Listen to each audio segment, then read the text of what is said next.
Olá, tudo bem? Eu sou Roberto Rosa, seu professor de Geologia do Petróleo aqui nesse canal no YouTube. Essa é a nossa 17ª aula sobre métodos de recuperação terciária ou avançada por injeção de vapor.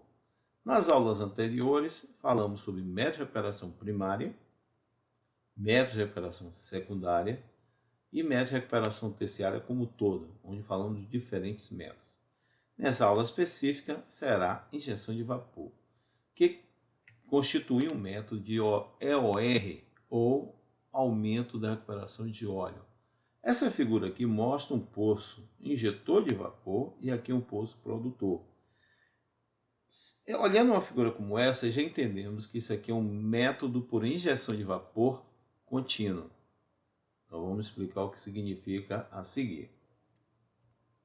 Bem, o método de injeção de vapor é um método térmico utilizado desde a década de 60, é um método muito popular, conhecido, chegando a 50% de utilização nesse tipo de recuperação.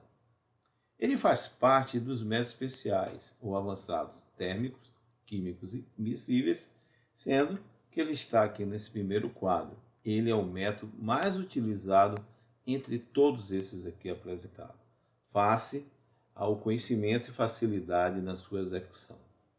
No mundo, nós temos praticamente 70% do óleo, um óleo pesado ou extra pesado na maior parte dos nossos reservatórios. Ou seja, esse tipo de técnica, por método térmico por injeção de vapor, tem uma grande aplicação. Ele é aplicado como? Em reservatórios com óleos viscosos, que tem baixa fluidez. Então a ideia é injetar vapor, injeção de calor, que pode ser um processo cíclico ou contínuo. Esse método vai produzir no reservatório um aumento da temperatura da rocha e do fluido, reduzindo a viscosidade desse fluido e com aumento do volume de fluido recuperado. Reduz também as densidades, vai vaporizar as frações leves e reduzir também as forças interfaciais. Dos métodos de recuperação terciária, diferentemente dos métodos de recuperação secundária, nós modificamos a propriedade do fluido a ser produzido. Nós temos dois tipos de categorias distintas para os métodos de injeção de vapor, o cíclico e contínuo. No método de injeção de vapor cíclico, nós temos um poço, sendo o injetor, e esse mesmo poço será produtor. Ou seja, o vapor é injetado por um período de 2 a 3 semanas ou meses, e posteriormente esse vapor vai gerar calor, vai atingir o óleo e assim auxiliando na redução da sua viscosidade e produção.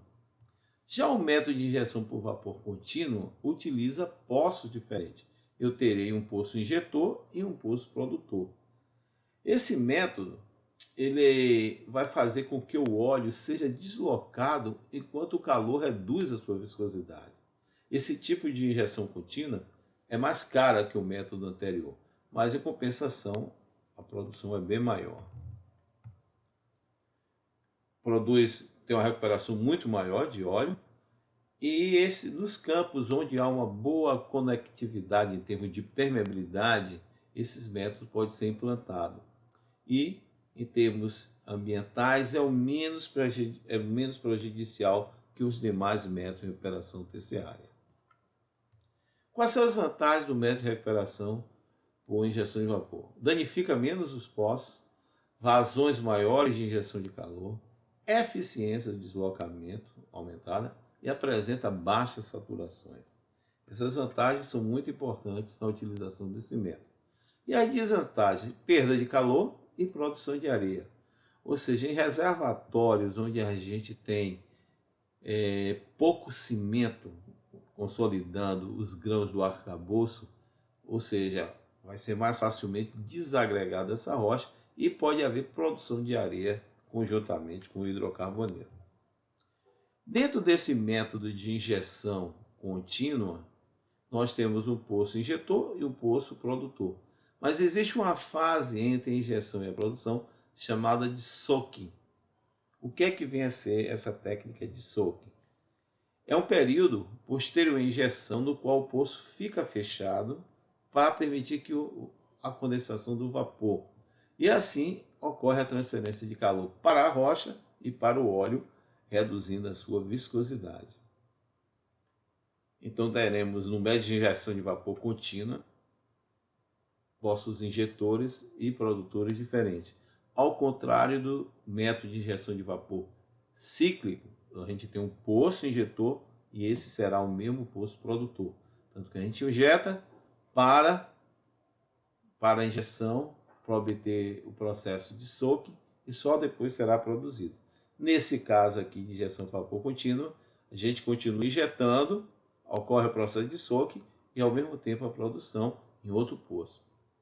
A efetividade desse método de injeção de vapor, ele depende da quantidade de calor recebida e retida, porém a profundidade do reservatório e a espessura do reservatório é muito importante. Reservatórios muito profundos há uma tendência a ter muita perda de calor. O ideal é reservatórios de baixa profundidade.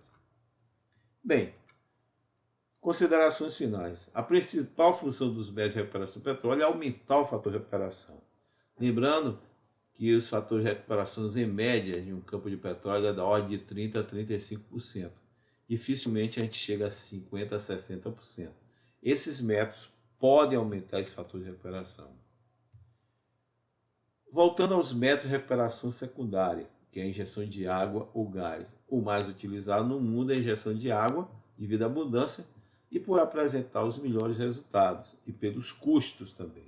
E quanto aos métodos de injeção, métodos de recuperação terciária, no caso térmico, injeção de vapor contínuo, é o mais recomendado, porque tem tecnologia muito conhecida e de rápida resposta à produção.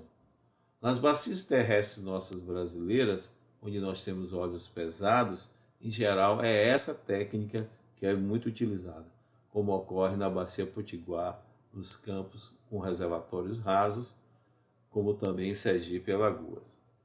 Bem, pessoal, era isso que eu tinha apresentado para vocês, muito rápido, sobre recuperação terciária por injeção de vapor.